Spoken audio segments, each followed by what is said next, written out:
नमस्कार विद्यार्थी मित्रांनो, ज्ञानदीप स्वाध्यायामध्ये पुन्हा एकदा तुम्हा सर्वांचे स्वागत आहे। आज आपण इयत्ता 6वी विषय आहे सामान्य विज्ञान, प्रकरण क्रमांक 14 प्रकाश व छाया निर्मिती या पाठाखालील स्वाध्याय पाहणार आहोत। चला तर मग विद्यार्थी मित्रांनो, स्वाध्यायास सुरुवात करूयात। येथे प्रश्न पहिला दिलेला आहे मित्रांनो, रिकाम्या जागी योग्य शब्द भरा। अ दिलेला आहे ते प्रकाशाचे नैसर्गिक उगमस्थान टिंबटिंब आहे। प्रकाशाचे नैसर्गिक उगमस्थान तारे आहे। टिंबटिंब हे प्रकाशाचे कृत्रिम उगमस्थान आहे। मेणबत्ती हे प्रकाशाचे कृत्रिम उगमस्थान आहे। लोलकातून सूर्यप्रकाश गेल्यावर तो टिंबटिंब रंगात विभागतो। लोलकातून सूर्यप्रकाश गेल्यावर तो 7 रंगात विभागतो। सूचिछिद्र प्रतिमाग्राहकामध्ये मिळणारी प्रतिमा टिंबटिंब असते। सूचिछिद्र प्रतिमाग्राहकामध्ये मिळणारी प्रतिमा उलटी असते। मित्रांनो, नैसर्गिक प्रकाशाचे स्रोत म्हणजे तारे हे आपल्याला कधीही चालू किंवा बंद करावे लागत नाहीत। ते त्यांच्या ठराविक वेळामध्ये येतात आणि आपल्या सर्वांना प्रकाश देतात नियमितपणे। आणि मेणबत्ती ही आपल्याला प्रकाश हवा असेल तर ती पेटवावी लागते, तेव्हाच आपल्याला मेणबत्तीपासून प्रकाश मिळतो। म्हणून मेणबत्ती हे प्रकाशाचे कृत्रिम उगमस्थान आहे। तर आता आपण पुढची रिकामी जागा पाहूयात। छायेची निर्मिती प्रकाश स्रोताच्या मार्गामध्ये टिंबटिंब वस्तू आल्यामुळे होते। छायेची निर्मिती प्रकाश स्रोताच्या मार्गामध्ये अपारदर्शक वस्तू आल्यामुळे होते। प्रकाश स्रोताच्या मार्गामध्ये टिंबटिंब म्हणजे पारदर्शक वस्तू आली की त्यातून प्रकाश आरपार जातो। तर आपण येथे आता पुढचा प्रश्न पाहूयात। खालीलपैकी प्रत्येक वस्तू दीप्तिहीन किंवा दीप्तिमान आहे ते लिहा। मित्रांनो, आपल्याला इथे एक तक्ता दिलेला आहे, त्यामध्ये वस्तू दिलेल्या आहेत। त्या वस्तू दीप्तिमान आहेत की दीप्तिहीन आहेत हे आपल्याला इथे सांगायचे आहे।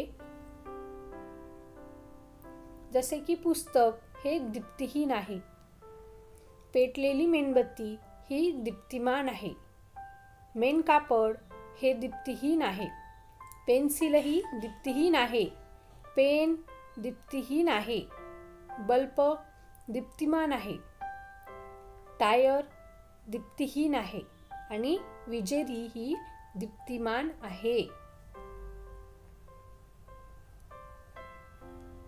आता आपण पुढचा प्रश्न पाहूयात।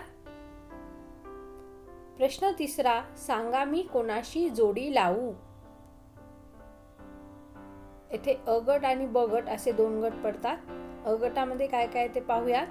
आरसा, काजवा, सूचिछिद्र प्रतिमाग्राहक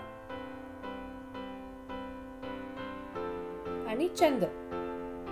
ब गटामध्ये काय दिलेले आहे, दीप्तिहीन, उलट प्रतिमा, परावर्तन आणि दीप्तिमान। आपल्याला यांचे योग्य प्रकारे जोडी लावायची आहे। तर काजव्याची जोडी आहे दीप्तिमान, आरसा परावर्तन, सूचिछिद्र प्रतिमाग्राहक आहे उलटी प्रतिमा, चंद्र दीप्तिहीन।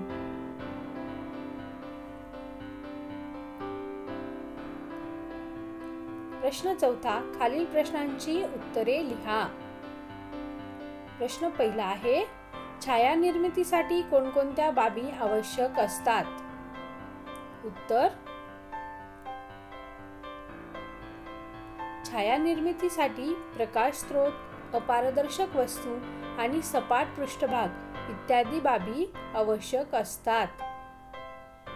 पुढचा उपप्रश्न,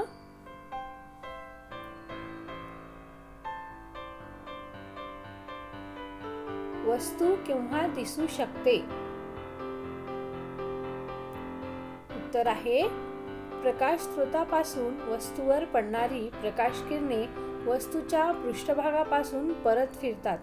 याला प्रकाशाचे परावर्तन असे म्हणतात। परावर्तित किरणे आपल्या डोळ्यापर्यंत पोहोचली की वस्तू आपल्याला दिसते। पुढचा उपप्रश्न आहे, छाया म्हणजे काय? उत्तर, प्रकाश स्रोताच्या मार्गामध्ये अपारदर्शक वस्तू आली तर त्यातून प्रकाश आरपार जात नाही। त्यामुळे वस्तू पलीकडे असलेल्या भिंतीवर किंवा पृष्ठभागावर वस्तूंची सावली पडते। या सावलीलाच त्या वस्तूंची छाया असे म्हणतात।